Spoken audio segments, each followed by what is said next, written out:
Recently ഒരു video കാണാനിടയായിട്ടാണ് നമ്മുടെ juice കുടിച്ച ഗ്ലാസ്സൊക്കെ കഴിക്കുന്നത്, അതുപോലെ ചായ കുടിച്ച ഗ്ലാസ്സൊക്കെ കഴിക്കുന്നുണ്ട്. അതെങ്ങനെ ഞാൻ കാണിച്ചു തരാം. കാരണം വെച്ചാൽ നമ്മളെ ശ്രദ്ധിക്കേണ്ടതാണ്.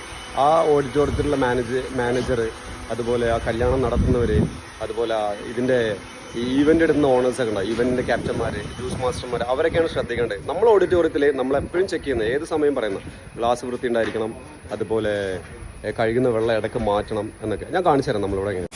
അപ്പോൾ ജ്യൂസൊക്കെ ഉണ്ടല്ലേ, ഇതൊക്കെ ഈ ഏരിയകൾ ക്ലീൻ ആയിരിക്കണം, അതുപോലെ അടിക്കുന്ന ഏരിയകൾ, അതുപോലെ ജ്യൂസ് ഒഴിക്കുന്ന ഏരിയകൾ, ഇതൊക്കെ നമ്മൾ പറയണം അവരോട്. പയ്യന്മാരിവിടെ ജോലി ചെയ്യണം, അവരോട് പറയണം നല്ല ക്ലീൻ ആൻഡ് നീറ്റ് ആയിരിക്കണം എന്നുള്ളത്. അത് വീട്ടുകാരും കൂടി അതിൽ ഒന്ന് ശ്രദ്ധിക്കണം. ഇനി നമ്മൾ കഴുകുന്ന പാത്രം നോക്കട്ടെ, കാണിച്ചു തരാം. ഇതാണ് നമ്മൾ കഴുകുന്ന ഏരിയ. കുട്ടകം ഉണ്ടാകുന്നൊക്കെ പറയും.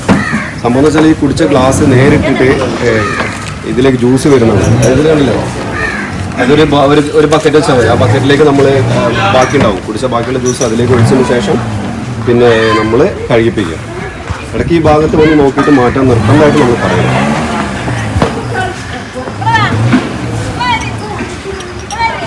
ഇതാണ് നമ്മളെ ഏരിയ, ജ്യൂസിൻ്റെ ഏരിയ. ജ്യൂസിന് മിക്സിക്ക് ചില മിക്സികളൊക്കെ വളരെ എന്താ പറയുന്നത് അഴുക്ക് പിടിച്ചിട്ടുണ്ടാവും. അപ്പോൾ നമ്മൾ ഇവരോട് പറയും വൃത്തിയുള്ളത് മാത്രമേ ഉപയോഗിക്കാൻ പാടുള്ളൂ.